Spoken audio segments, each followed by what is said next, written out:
गुरुर्ब्रह्मा गुरुर्विष्णु गुरुर्देवो महेश्वरः गुरु साक्षात् परब्रह्मा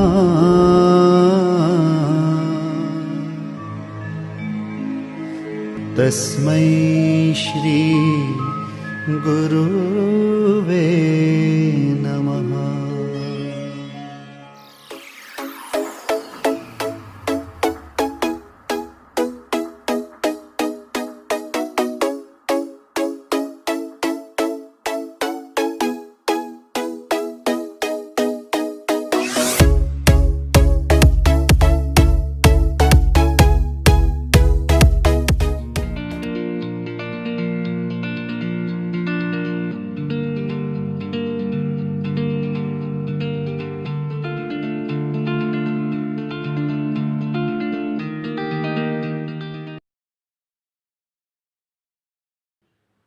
હરિઓમ વિદ્યાર્થી મિત્રો, તમે લોકો બેટા જાણો છો એ પ્રમાણે આપણે આંકડાશાસ્ત્રની અંદર જે આપણું પ્રથમ નંબરનું ચેપ્ટર છે કે જેનું મેઇન હેડિંગ છે માહિતીનું એકત્રીકરણ, એ ચેપ્ટર આપણે લાસ્ટ લેક્ચરની અંદર બેટા ફિનિશ કર્યું.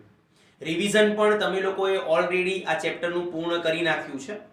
એટલે આજના દિવસે આપણી ગાડીને બેટા એક સ્ટેપ આપણે આગળ લઈ જઈએ છીએ અને આજના દિવસે આપણે આંકડાશાસ્ત્રની અંદર શરૂ કરી રહ્યા છીએ તમારું બીજા નંબરનું ચેપ્ટર, જે ચેપ્ટરનું બેટા મેઇન હેડિંગ છે માહિતીનું નિરૂપણ. આ વિષયની શરૂઆત કરતી વખતે જ મેં તમને લોકોને જણાવેલું કે આપણું જે આંકડાશાસ્ત્ર છે ને, એ આંકડાશાસ્ત્ર અલગ અલગ પ્રકારના બેટા 4 કાર્યો કરે છે. આ 4 કાર્યોમાં જો આપણે આંકડાશાસ્ત્રના સૌથી પ્રથમ કાર્યની વાત કરીએ તો આંકડાશાસ્ત્રનું સૌથી પહેલું કાર્ય હતું માહિતી એકત્રિત કરવી. કઈ માહિતી? તો કે ભાઈ સંખ્યાત્મક માહિતી. હવે આ માહિતી એકત્રિત કઈ રીતે કરવામાં આવે છે એ વસ્તુ તમે લોકો ઓલરેડી બેટા ચેપ્ટર નંબર 1 ની અંદર ભણી ચૂક્યા છો. હવે જે માહિતી આપણે એકત્રિત કરીએ છીએ એ માહિતીને આપણે વ્યવસ્થિત ગોઠવવાની છે.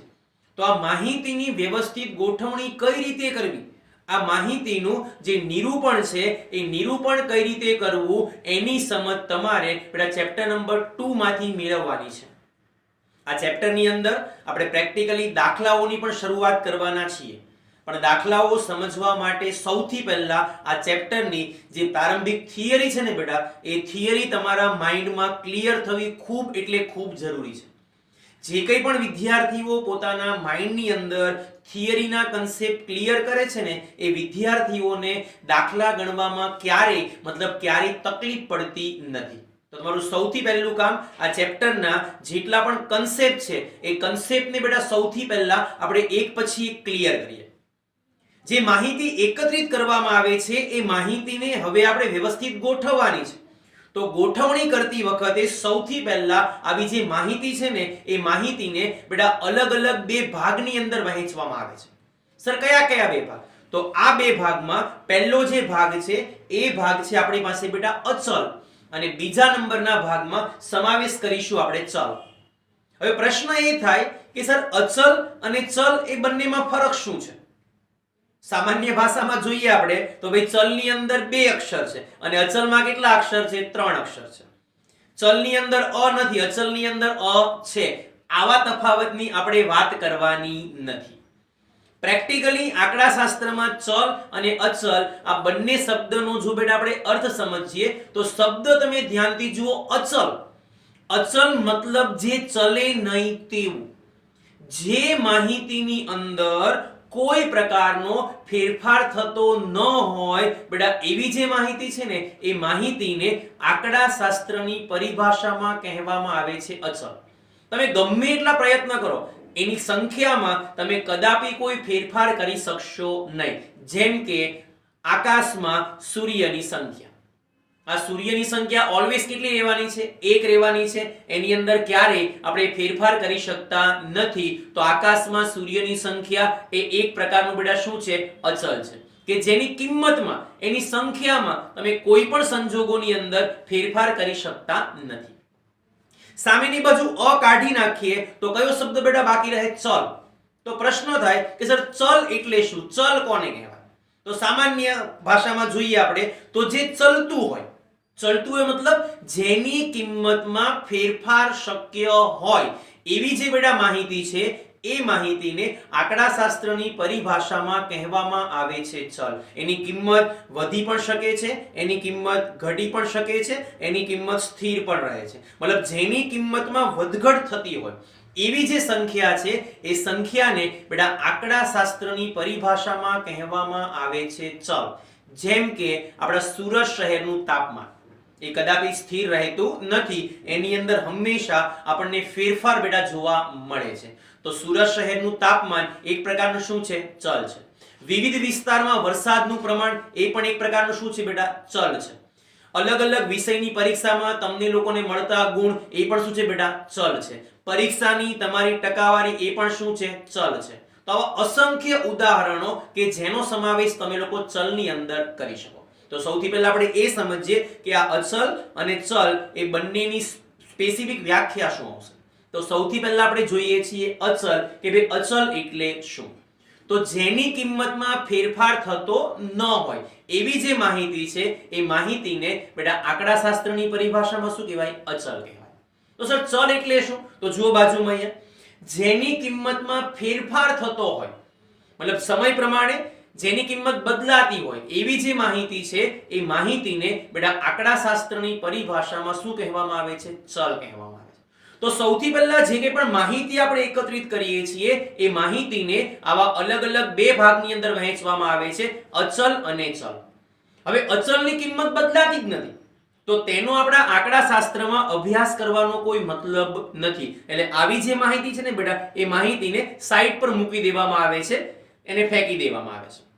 હવે કઈ માહિતી વધી? ચલ, કે જેની કિંમત સમય પ્રમાણે બદલાયા કરે છે, એટલે આપણા આંકડાશાસ્ત્રની અંદર અચલનો અભ્યાસ કરવામાં આવતો નથી. આપણા આંકડાશાસ્ત્રમાં બેટા શેનો અભ્યાસ કરવામાં આવે છે? ચલનો અભ્યાસ કરવામાં આવે છે. એટલા માટે ચેપ્ટર નંબર 2 જે માહિતીનું નિરૂપણ છે આપણું, એની અંદર જેટલા પણ ઘટકોનો બેટા આપણે અભ્યાસ કરવાના છીએ ને એ બધા ઘટકો કયા હશે? ચલ હશે. તો જ્યારે બેટા માહિતીના નિરૂપણની અંદર આપણે ચલનો જ અભ્યાસ કરવાના છીએ તો સૌથી પહેલા આપણે ચલના બેટા અલગ અલગ બે પ્રકારોની વાત કરવાના છે. અને આ ચલના બે પ્રકારોની અંદર સૌથી પહેલો જે પ્રકાર છે એ પ્રકારમાં સમાવેશ કરીશું આપણે સંખ્યાત્મક ચલ, અને બીજા પ્રકારમાં સમાવેશ કરીશું બેટા એ છે ગુણાત્મક ચલ. તો સંખ્યાત્મક ચલ કોને કહેવાય અને ગુણાત્મક ચલ કોને કહેવાય એના વિશે આપણે અભ્યાસ કરીએ. સર આ તો અમને લોકોને આવડે છે. એકદમ સાચી વાત છે બેટા, કે ચેપ્ટર નંબર 1 માં તમે લોકો ઓલરેડી સંખ્યાત્મક માહિતી અને ગુણાત્મક માહિતીનો અભ્યાસ કરી ચૂક્યા છો. તો પણ એકવાર રિપીટ કરીએ છીએ આપણે કે ભાઈ સંખ્યાત્મક ચલ એટલે શું? સંખ્યાત્મક ચલ જે ચલને શેમાં દર્શાવી શકાય? સંખ્યામાં. શેમાં માપી શકાય? સંખ્યામાં. તો જે ચલને તમે લોકો સંખ્યામાં દર્શાવી શકતા હોવ, સંખ્યામાં માપી શકતા હોવ એવા જે બેટા ચલ છે ને એ ચલને આંકડાશાસ્ત્રની પરિભાષામાં કહેવામાં આવે છે સંખ્યાત્મક ચલ. સર જેમ કે વ્યક્તિની ઉંમર, વ્યક્તિની ઊંચાઈ, વ્યક્તિનું વજન, આ બધા ચલને તમે લોકો સંખ્યામાં માપી શકો છો. એટલા માટે આને આંકડાશાસ્ત્રની પરિભાષામાં બેટા શું કહેવાય? સંખ્યાત્મક ચલ. તો સંખ્યાત્મક ચલ કોને કહેવાય? તો જે ચલને સંખ્યામાં માપી શકાય અને સંખ્યામાં દર્શાવી શકાય એવા ચલને આંકડાશાસ્ત્રની પરિભાષામાં બેટા શું કહેવાશે? સંખ્યાત્મક ચલ. ચલના આગળના પ્રકારની જો આપણે વાત કરીએ તો એનો બીજો પ્રકાર બેટા કયો હતો? ગુણાત્મક ચલ. તો પ્રશ્ન એ થાય કે સર ગુણાત્મક ચલ એટલે શું? ગુણાત્મક ચલ કોને કહેવાય? તો સ્વાભાવિક છે કે જે ચલ સંખ્યાત્મક નથી એવા ચલને બેટા કયો ચલ કહેવાય? ગુણાત્મક ચલ. તો ગુણાત્મક ચલને સંખ્યામાં માપી શકાય? તો જવાબ આવશે ના. સંખ્યામાં દર્શાવી શકાય? તો બેટા જવાબ આવશે ના. તો એની વ્યાખ્યા શું લખશો? જે ચલને સંખ્યામાં માપી શકાતો નથી તેમજ સંખ્યામાં દર્શાવી શકાતો નથી એવો જે ચલ છે એ ચલને બેટા આંકડા શાસ્ત્રની પરિભાષામાં કહેવામાં આવે છે ગુણાત્મક ચલ. સર જેમ કે તમને લોકોને ચેપ્ટર નંબર 1 માં બેટા જણાવેલું છે મેં કે જેમ કે ની અંદર વ્યક્તિની રહેલી હોશિયારી, વ્યક્તિની સુંદરતા, વ્યક્તિની જે બેટા સ્કિન છે એનું ગોરાપણું અથવા એનું કાળાપણું, પ્રેમ, દયા, માયા, મમતા, મોહ, લાગણી, માન, અપમાન, વેરઝેર, દેશદાજ, આવા અલગ અલગ પ્રકારના જેટલા પણ ઘટકો છે ને એ ઘટકોને તમે લોકો સંખ્યામાં માપી શકતા નથી, એને સંખ્યામાં દર્શાવી શકતા નથી. એટલા માટે આવો જે ચલ છે ને બેટા એ ચલને આંકડા શાસ્ત્રની પરિભાષામાં કહેવામાં આવે છે ગુણાત્મક ચલ. હવે જે ચલને તમે લોકો સંખ્યામાં માપી જ ન શકતા હો, શું એનો અભ્યાસ આપણા આંકડા શાસ્ત્રમાં પોસિબલ છે ખરો? કારણ કે આપણું જે આંકડા શાસ્ત્ર છે બેટા એ તો આંકડાઓનું બનેલું શાસ્ત્ર છે અને ગુણાત્મક ચલને તમે આંકડામાં કે સંખ્યામાં દર્શાવી શકતા નથી. એટલા માટે આપણા આંકડા શાસ્ત્રની અંદર ગુણાત્મક ચલને એટલું બધું વધારે મહત્વ આપવામાં આવતું નથી. આપણા આંકડા શાસ્ત્રની અંદર જે અભ્યાસ કરવામાં આવે છે એ જે ચલ છે બેટા એ ચલની અંદર સમાવેશ કરીશું આપણે સંખ્યાત્મક ચલનો. તો સંખ્યાત્મક ચલમાં બેટા એક સ્ટેપ ગાડી આપણે આગળ વધારીએ છીએ. જ્યારે તમે લોકો સંખ્યાત્મક ચલનો બેટા અભ્યાસ કરતા હોવ તો સંખ્યાત્મક ચલના જે પ્રકારો છે ને એ પ્રકારો તમારા માઇન્ડમાં સૌથી પહેલા ક્લિયર હોવા જોઈએ. સંખ્યાત્મક ચલના જો આપણે પ્રકારોની વાત કરીએ તો સંખ્યાત્મક ચલના આપણી પાસે જુદા જુદા બે પ્રકારો છે. સર કયા કયા બે પ્રકારો? તો સંખ્યાત્મક ચલનો બેટા પહેલો પ્રકાર જેની અંદર સમાવેશ કરીશું આપણે અસતત ચલ અને બીજો પ્રકાર કે એની અંદર સમાવેશ કરીશું આપણે સતત ચલ. તો આ ચલના જુદા જુદા બે પ્રકારોમાંથી બેટા પહેલા નંબર પર આપણે વાત કરી રહ્યા છીએ એ છે આપણી પાસે અસતત ચલ. તો પ્રશ્ન એ થાય કે સર અસતત ચલ કોને કહેવાય? એના માટે સૌથી પહેલા બેટા સામાન્ય ઉદાહરણ જોઈએ તો આપણને વ્યાખ્યા સમજવામાં થોડી ઘણી સરળતા રહેશે. જેમ કે ઉદાહરણ તરીકે જો હું વાત કરું તો ઉદાહરણ તરીકે છોડ પર થતા ફૂલની સંખ્યા, કોઈ સ્થળ પર થતા પ્રતિદિન અકસ્માતની સંખ્યા અને કુટુંબમાં બાળકોની સંખ્યા. આ ત્રણ ઉદાહરણને જરા ધ્યાનથી જુઓ તમે. પહેલું જે ઉદાહરણ છે એ છે છોડ પર થતા ફૂલની સંખ્યા. મને તમે લોકો પહેલા એ જણાવો કે છોડ પર જે ફૂલની સંખ્યા છે એ ફૂલની સંખ્યા હંમેશા શેમાં હોય? પૂર્ણાંકમાં હોય કે અપૂર્ણાંકમાં હોય? પૂર્ણાંક એટલે પોઈન્ટ વગરની સંખ્યા, આખી સંખ્યા જેને કહીશું આપણે, અને અપૂર્ણાંક એટલે પોઈન્ટ વાળી સંખ્યા. 8 9 10 15 25 50 એ બધી પૂર્ણાંક સંખ્યા છે. પણ 5.5 6.5 7.75 એ બધી બેડા કઈ છે? અપૂર્ણાંક સંખ્યા છે. તો તમે લોકો મને એ જણાવો પહેલા કે છોડ પર થતા ફૂલની સંખ્યા એ શેમાં હશે? પૂર્ણાંકમાં હશે કે અપૂર્ણાંકમાં હશે? તમારો જવાબ શું હશે બેટા? પૂર્ણાંકમાં. કારણ કે છોડ પર ફૂલની સંખ્યા એ કદાપી અડધી પોસિબલ નથી. સર ખીલેલું ફૂલ હોય એને આખું લેવાનું અને કળી હોય એને અડધું લેવાનું એવો ઘરનો નિયમ બેટા અહીંયા બનાવવાનો નથી. ફૂલ એ ફૂલ જ છે, એને અડધું ગણવું બેટા પોસિબલ નથી. તો છોડ પર ફૂલની સંખ્યા ઓલવેઝ શેમાં હશે? પૂર્ણાંકમાં હશે. બીજું ઉદાહરણ જોઈએ. કોઈ સ્થળ પર થતા પ્રતિદિન અકસ્માતની સંખ્યા. તમે પેપરમાં ક્યારે એવું વાંચ્યું કે આજે અમદાવાદ શહેરની અંદર 2.5 અકસ્માત થયો કે સુરત શહેરની અંદર 2.25 અકસ્માત થયો? એવું ક્યારે વાંચ્યું? નહીં. શા માટે નહીં? એનું એક જ રીઝન છે કે કોઈ પણ સ્થળ પર થતા અકસ્માતની સંખ્યા એ ક્યારે પોઈન્ટમાં પોસિબલ નથી. એવું નથી સમજવાનું કે એક હાથ કપાઈ જાય તો એને અડધો અકસ્માત સમજવાનો, બે હાથ જાય તો એને આખો અકસ્માત સમજવાનો. અકસ્માત એ બેટા અકસ્માત છે, એ નાનો હોય કે મોટો હોય. તો અકસ્માતની જે સંખ્યા છે ને એ સંખ્યા પણ કદાપી પોઈન્ટમાં પોસિબલ નથી. ત્રીજા ઉદાહરણની વાત કરીએ એ છે કુટુંબમાં બાળકોની સંખ્યા. તમે કોઈ દિવસ એવું સાંભળ્યું કે કોઈ કુટુંબની અંદર બાળકોની સંખ્યા પોઈન્ટમાં હોય? હા સર, અમારા ગામની અંદર એક વ્યક્તિના ઘરે સર 2.5 બાળકો છે. સર અમારા ઘરની બાજુમાં એક ભાઈ રહે છે એને 3.5 બાળકો છે. એ ક્યારે પોસિબલ છે? નહીં. શા માટે? અહીં કુટુંબમાં બાળકોની સંખ્યા એ કોઈ પણ સંજોગોમાં પોઈન્ટમાં શક્ય નથી. તો જે 3 ઉદાહરણ છે એ ઉદાહરણનો તમે લોકો ધ્યાનથી બેટા અભ્યાસ કરો છોડ પર ફૂલની સંખ્યા, કોઈ સ્થળ પર થતા અકસ્માતની સંખ્યા, કુટુંબમાં બાળકોની સંખ્યા, આ ત્રણ ઉદાહરણની અંદર માત્ર કઈ સંખ્યા આવે? પૂર્ણાંક સંખ્યા. એની અંદર અપૂર્ણાંક સંખ્યા પોસિબલ નથી. ધારો કે કોઈ વિસ્તારની અંદર કોઈ એક દિવસ દરમિયાન થતા અકસ્માતની સંખ્યા 5 થી 10 ની વચ્ચે છે. આનો મતલબ શું થયો? કે આ સ્થળ પર થતા અકસ્માતની સંખ્યા 5 હશે, અથવા 6, અથવા 7, અથવા 8, અથવા 9, અથવા 10. તો આ 5 અને 10 ની વચ્ચે, આ 5 અને 10 એ બે સીમા છે. આ બંનેની વચ્ચે જેટલી પણ સંખ્યા આવે છે એ સંખ્યા માત્ર કઈ હશે? પૂર્ણાંક. એની અંદર અપૂર્ણાંક કિંમતોનો સમાવેશ થતો નથી. તો સમજવાની બેટા ટ્રાય કરો ધ્યાનથી. તો હવે તમારે અહીંયા એ જોવાનું છે કે સર અસતત ચલ કોને કહેવાય? તો એની વ્યાખ્યા જરા ધ્યાનથી જુઓ. જે ચલ બે સીમા 5 અને 10, આ શું હતી? બે સીમા હતી. તો જે ચલ બે સીમા વચ્ચેની તમામ કિંમતો ધારણ કરી શકતું નથી. સર તમામ એટલે બધી આવી ગઈ બેટા. 5.1, 5.11, 5.12 એ તમામ કિંમતો કહેવાય. તો જે ચલ આ બે સીમા વચ્ચેની તમામ કિંમત ધારણ કરી શકતું નથી, પણ માત્ર કઈ કિંમત ધારણ કરી શકે? પૂર્ણાંક કિંમત, કે જેને ગણ્ય કિંમત પણ કહેવામાં આવે છે. તો આવો જે ચલ છે ને બેટા, એ ચલને આંકડાશાસ્ત્રની પરિભાષામાં કહેવામાં આવે છે અસતત ચલ. તો અસતત ચલની વ્યાખ્યા ફરી એકવાર કોને કહેવાશે? અસતત ચલ તો જે ચલ બે સીમા વચ્ચેની તમામ કિંમત ધારણ કરી શકતો નથી, પણ માત્ર પૂર્ણાંક કે ગણ્ય કિંમતો જ ધારણ કરે એવો જે ચલ છે એ ચલને બેટા કહેવામાં આવે છે અસતત ચલ.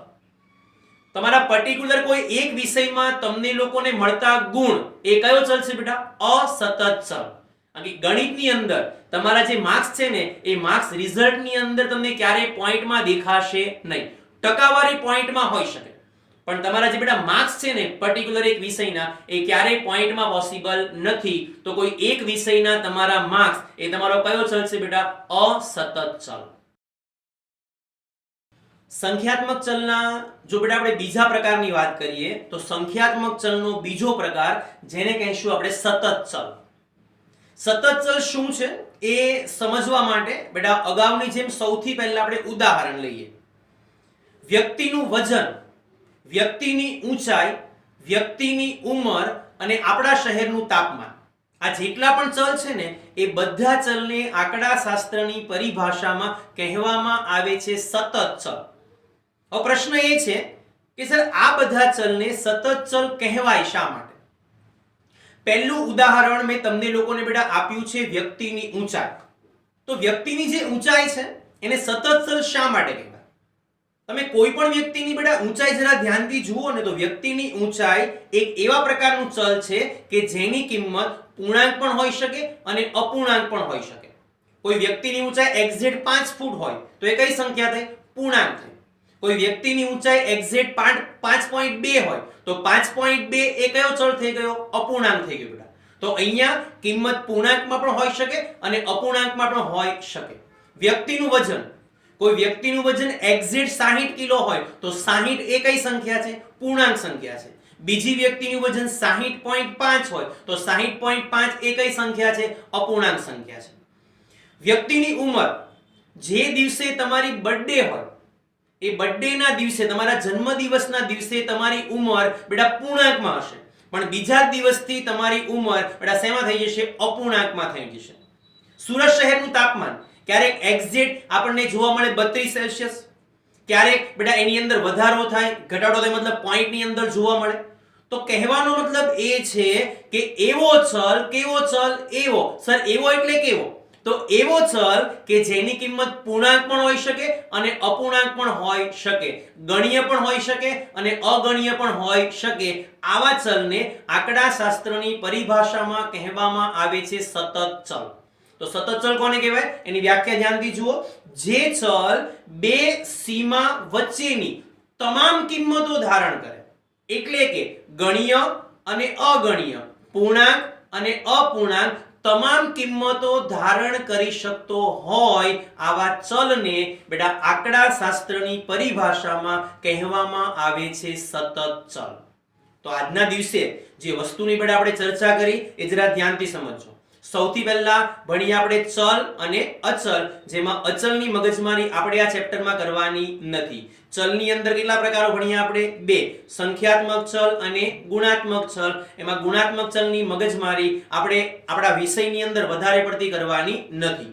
વધ્યો આપણો સંખ્યાત્મક ચલ. તો સંખ્યાત્મક ચલમાં કેટલા પ્રકારો ભણીએ આપણે? બે. કયા કયા? અસતત ચલ અને સતત ચલ. તો આજની બેટા જે ચર્ચા છે એ ચર્ચાને આપણે અહીંયા વિરામ આપીએ છીએ. આવતા લેક્ચરની અંદર ફરી પાછા મળીશું. ત્યાં સુધી બધા વિદ્યાર્થીઓને ગુડ બાય. હરિઓમ. તમારો દિવસ બેટા શુભ રહે. આભાર.